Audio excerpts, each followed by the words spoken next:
Dwi'n gobeithio bydd y nodiadau yma ddim ffigio'r y gwynt mewn, wedi rhoi caniatâd i roi fan yma i ffwrdd ysdi chwalu.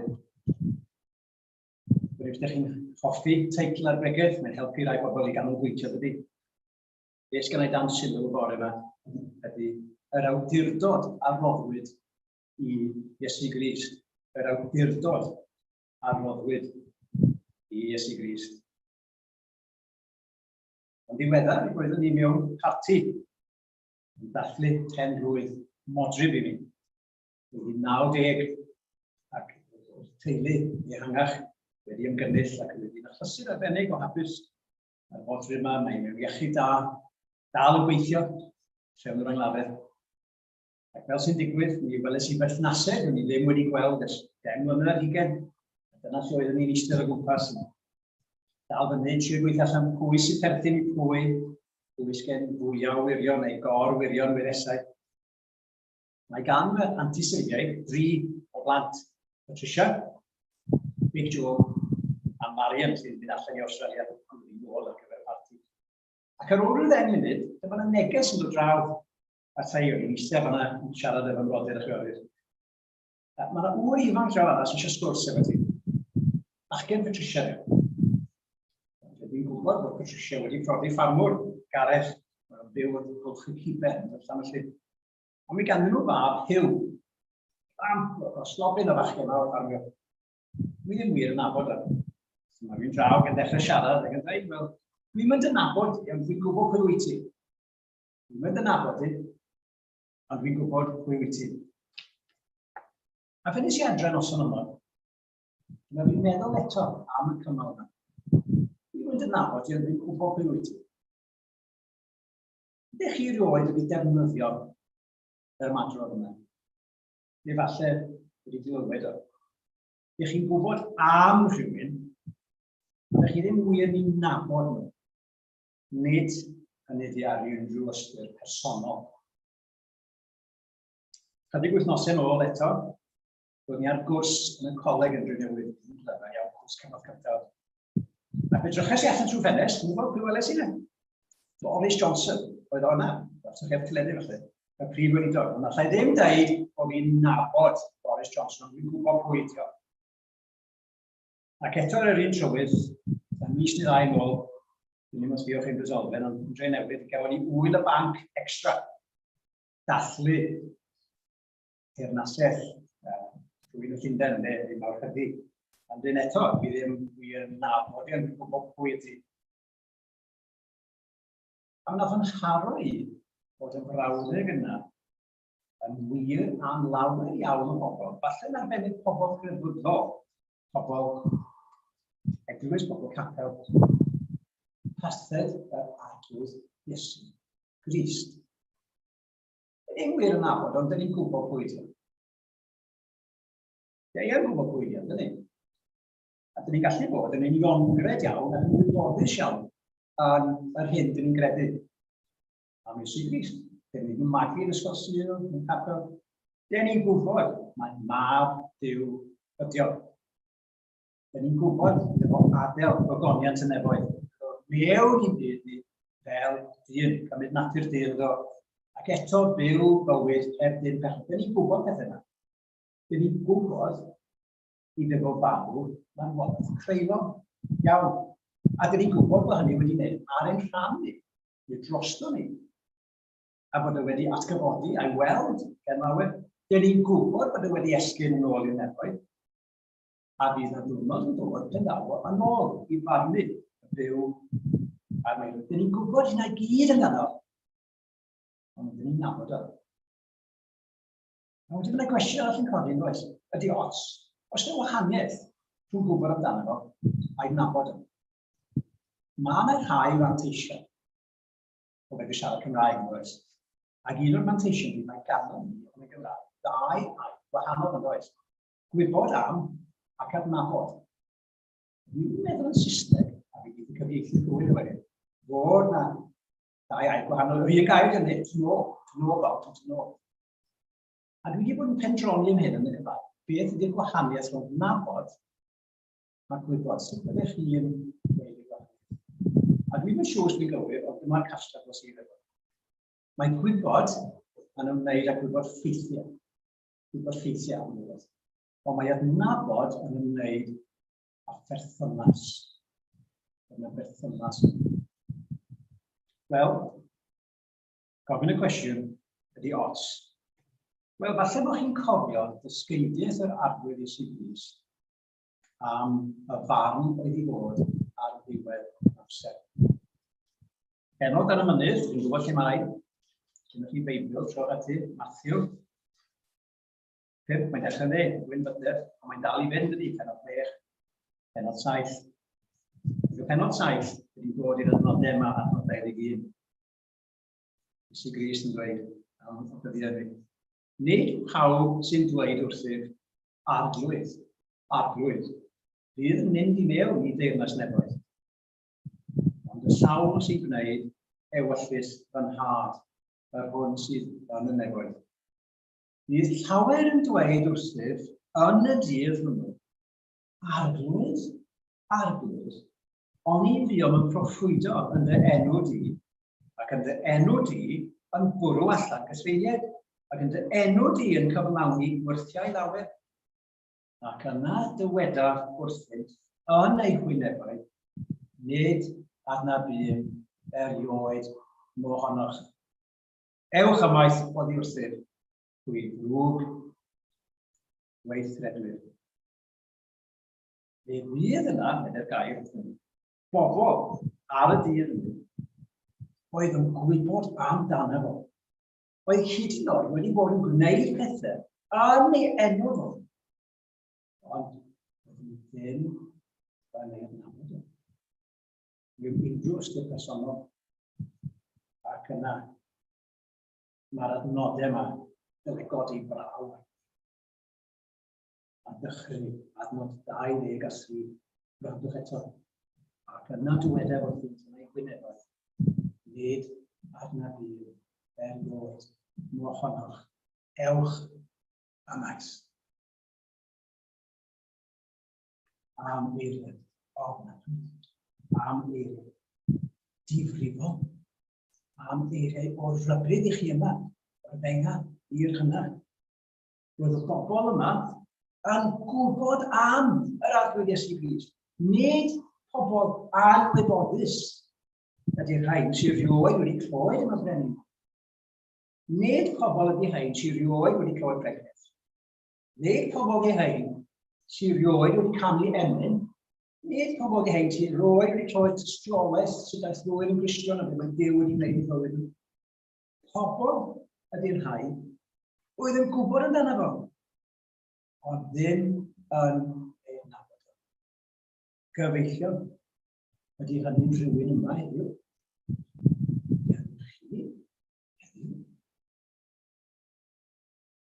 Nethon chi sylwi y darlleniad gafon ni o Efengyl Ioan 17. Nethon chi sylwi, fel yr oedd Iesu Grist yn gweddio ar ei dad, sut oedd o'n galw ar Dduw goruchaf. Beth oedd yr awdurdod o'r oedd y tad wedi ei roi i'r mam? Beth oedd o? Ni'n cofio? Sy'n angen I gesio, oes? Mae'n ei wir yn gymaint o bethau Cristoffer. Sy'n rhaid I gesio. Darllen sy'n siarad, eich chi'n gallan ddim o dweud. A beth mae'n dweud, mae'n adnod 2. O dad, mae'r awr wedi dod, o gwyneddad y fab, mwyn i'r mab o gyneddu di. Oherwydd rhoddais iddo awdurdod ar bob un. Mae tad wedi rhoi awdurdod i'r mab ar bob creadur byw. Arno fi ac arno chi. Mae gan y mab hawl yna chi. Mae Duw wedi rhoi'r hawl yna i'r mab. O, dyna chi. Hawl I fe, awdurdod I fe. I ddinistrio ni. I fyny, bod ni'n glinio, penglinio. I gwneud ni gaeth weision, robots. Wel, edrych ni weld eto, be mae'r anodd yn dweud. Rhoddais iddo awdurdod ar bob un. Awdurdod I roi bywyd tragwyddol. I bawb yr wyt ti wedi ei rhoi iddo Waw! Bywyd tragwyddol. Mae gan y mab awdurdod I roi I chi bywyd tragwyddol. Mae o'na. Wan ydw i'n amau bod yna rhai yn hynny, pen dyn ni'n clywed y geiriau bywyd tragwyddol, dyn ni'n mynd syth yn y meddwl, Ioan 3:16. Os mae'n mynd, cael esbellu y caro Dew y byd, fel y rhoddodd I fe, ei unig anedig fab, fel na choller, bynnag y credo yna I, caffel ohono bywyd tragwyddol. Be ydych chi'n meddwl ydy ystod bywyd tragwyddol? Dwi'n meddwl. Yn aml iawn, dyn ni'n meddwl am bywyd tragwyddol yn hermau amser, byddwn ni. Bywyd heb ddechrau, bywyd sydd ymlaen I tragwyddoldeb, heb ddiwedd y gwrthwyneb I farw. Ac wrth gwrs mae hynny yn wir. Ond wnaethoch chi sylwi yn y bennod yma, sut mae Iesu Grist yma yn disgrifio bywyd tragwyddol. Nid gymaint yn hermau maint, ond fwy yn hermau ansawdd. Hynny ydy, nid quantity y peth, ond quality y peth.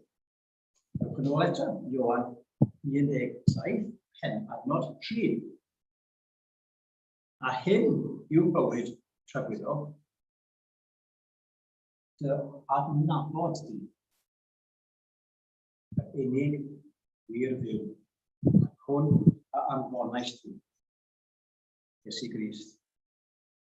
Y diffiniad yma yn ôl diffiniad Iesu Grist am bywyd tragwyddol ydy adnabod Dyw. Nid gwybod amdano fo, ond nabod o. Mae hwnna yn clem anhygoel ydy. Be mae'r clem yn dweud yma ydy bod hi'n bosib I ni nabod Dyw I gael perthynas efo. Dwi'n gweld, ydyn ni'n meddwl am Dyw, nid jyst rhyw rym ydy. Grym mawr, nid grym ydy. Nid syniad ydy Dyw, neu rhyw philosophy, neu rhyw ysbryd beg o'r cynbeth. Dyw y Beibl ydy Dyw mawr y cread, sydd wedi dewis datgelu ei hun i'w greadigrwydd. Sydd wedi dewis galw ei greadigrwydd I mewn I berthynas a fo ei hun.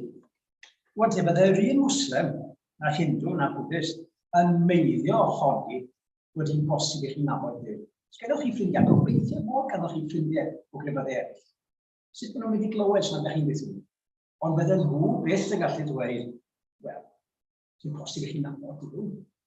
Falle, maen nhw'n treulio oes yn dysgu amdano nhw. Ond fedrwch chi mo'n nabod. Dyma pam bod daliad Iesu Grist yma mor radical. Nid yn unig bod hi yn bosib I nabod Dyw, ond mae Dyw yn dychau hynny. Mae Dyw yn dychau I ni ddod i'w adnabod o. Ac felly, am chydig funudau wrth I ni gloi, dwi eisiau ni feddwl efo'n gilydd dipyn bach mwy am y syniad mawr yma o nabod Dyw. Cwestiwn mawr bywyd hyn yma, nabod Dyw. Sylw cyntaf sy'n ei wneud ydy hyn. Mae o dechrau efo Dyw ei hun. Initiative Dyw ydy hwn. Mae'n bosib I ni'n nabod o dim ond at y bod o wedi wneud y cam cyntaf. Dyw dechreuodd y broses I ni. Mae o'n datgelu ni. Mae o'n dechrau am ni ddod i'r nabod o. Dydy o ddim yn digwydd trwy unrhyw ymdrech ganddo ni. Trwy unrhyw waith, weithredoedd, trwy fynd ar ber yr undod, dyled swyddau, chwarae'r organ, hel caslau, beth bynnag ydy dyled swydd, arian ei listen, ddim yn digwydd trwy undod. Sut o arall I ni ddeud o'r gair yma? Mae'n bosib nabod y tad, ond dim ond trwy y mab. Iawn, os chi ddim dweud bod chi'n nabod Dyw, a fi yn anwybyddu Iesu Grist, dwi'n gweithio, ddim yn amau. Mae Dyw I hyn dweud yma Dyw. Cofiwch chi'r adnod enwog, trwy bod chi'n dysgu hon efo Ioan 14, adnod 6. Mae fi yw y ffordd, a mae Mae fi yw y gwir y ffordd gwirionedd ar bywyd. Nid oes neb yn dyfod at y tad, ond sut? Trwy fi. Dyna'r unig ffordd i chi fynd am trwy Iesu Grist. Nid trwy weddio'r mair, mae'r seintiau, neu'n drwy fendith, gan yr uniriaid, neu'r gweinidog, neu llywydd y gymanfa gyffredinol, neu beth bynnag draddodiad wedi dod o'n. Nid trwy fedydd, dim ond trwy y mam. Os ydych chi'n gwrando o'r yma, a ydych chi ddim wir yn adnabod Duw, dyna'r cam cyntaf chi. Dod trwy y mam. Unrhyw hawl sy'n chi fod i siarad efo Duw, dim ond trwy y mam oedd i ddod. A mae'na fflipio yna, does? Fe gawch chi ddod trwy y mam. Pwy bynnag ydych chi sy'n gwrando o'r yma. Dewch trwy y mam a fi gewch fynediad. Dewch trwy y mam. Gofynnwch i'r mab ddangos y tad i chi. Gofynnwch i'r mab helpu chi i droi. Fi'n teimlo'n sori fi sôn amdano fo. Eddi fa'r rhaid, nhw'n rhywun beth allan nhw. Troi ydi eddi fa'r rhaid ydi. Troi ydi wrth eich bechodau. Trwy ofyn iddo fo am faddeuant ac am fywyd. Trwy ofyn iddo fo am gael mynediad i'r perthynas mwyaf plos ydych chi gael efo unrhyw perthynas efo y Duw a'ch gwnaeth chi. Y Duw sy'n eich cynnal chi heddiw. Lle bynnag ydych chi. Mae'n bosib dod i berthynas ag ydw. Ydych chi'n cofio yr adnodau yna reit yn dechrau Ioan. Byddai'n meddwl am benod gyntaf Ioan fel darllen Nadolig. Mae'n fwy na hynny fi. Chi'n cofio yn y dechreuad yr oedd y gair. A'r gair o gyda Duw. Ac yna dyn ni'n dod lawr, ychydig adnodau wedyn, lle mae'n sôn bod Iesu Grist wedi bod mewn i'r byd, a bod ni bobl o'i hun wedi ei wrthod, a bod y goleuni wedi dod, a bod pobl wedi ei wrthod. Daeth i gynefin ei hun, ac ni dderbyniodd ei bobl ei hun ohono. Ond cynifer ac ei dderbyniodd, rhoi sy'n ein twy, y rhai sy'n credu yn ei enw. Ni roedd ei enw. Hawl i ddod yn blant i Dduw. Yr un peth yma. Y bywyd trefnyddol yma. Yr hawl i ddod yn blant i Dduw. Pwy bynnag ydych chi bore, os ydych chi'n dod trwy y mab ac yn credu, mae ganddo chi'n hawl i ddod yn plant at y Duw a'ch gwnaeth chi. Wel, i orffen, falle bod chi'n gofyn, sut allai fod yn siŵr? Sut allai fod yn sicr mod i yn nabod? Falle mae'r eich meddwl, dwi'n meddwl mod i. Dwi'n siŵr, falle mae'r rhaid chi'n gwybod yn iawn, chi ddim yn i'n nabod o. Beth ydy'r rhaid pethau chi'n ei wneud? Wel, sut ydych chi'n nabod unrhyw un? Beth ydy'r rhaid arwyddion? Ydych chi'n cadw nhw? Ydych chi'n cadw nhw? Ydych chi'n nabod rhywun? Ydych chi'n treulio amser yn ei cwmni? Ddim jyst, helo, bore da, nos da, helo, bore da, nos da, nag mae'n fwy na hynny. Treulio amser yn gwrando arno. O, yna chi, sydd ydych chi'n gwrando arno? Mystig ydy nhw. Darllen, de. Os ydych chi eisiau droed i laiso, gwrandwch ar rhywun darllen y Beibl. Mae o'r gael yn Gymraeg. Gwrandwch arno fo. Siaradwch efo fo. Yn y bore, byddech chi'n deffro. Falle cyn cofio'r gweddi. Diolch yn edrych fod i'n nos. Mae hyn ar y genfod yn ddyn. Dwi'n trefeddu efo ti eto fo yn ddod. Trefeddu efo ti yng Nghari. Siadwch efo fo. Dwedwch oedd eraill yn dan efo. Os ydych chi'n nabod o, ydych chi'n gyflwyno fe bobl eraill yn chi. O ie, be ydych chi'n neud i syr pobl yn gofyn chi bore beth. Wel, ne. Dwedwch os ydych chi'n siarad efo Duw yn creu ni. I glywed sy'n mynd Duw yn creu ni. Ydych chi eisiau clywed amdano? Wel, falle bod nhw'n dweud na, os ydych chi 20 o weithiau, falle 20 mlynedd. Ond pwy o wyl i ddawd Duw? Be ddysgys ni'n gafod? Be glwstach chi'n gafod? Be ydych chi'n credu yn gafod? Pwy ydy Duw yn eich gafod? Dwedwch o bobl amdano. Ac yn olaf, os ydych chi'n nabod o, ydych chi'n gwybod bod ydych chi am ei nabod o yn well. Dwi yn nabod ni, ond dwi eisiau di'n nabod ni. Fel bydde ni ddim wedi lle o'n ni y bore.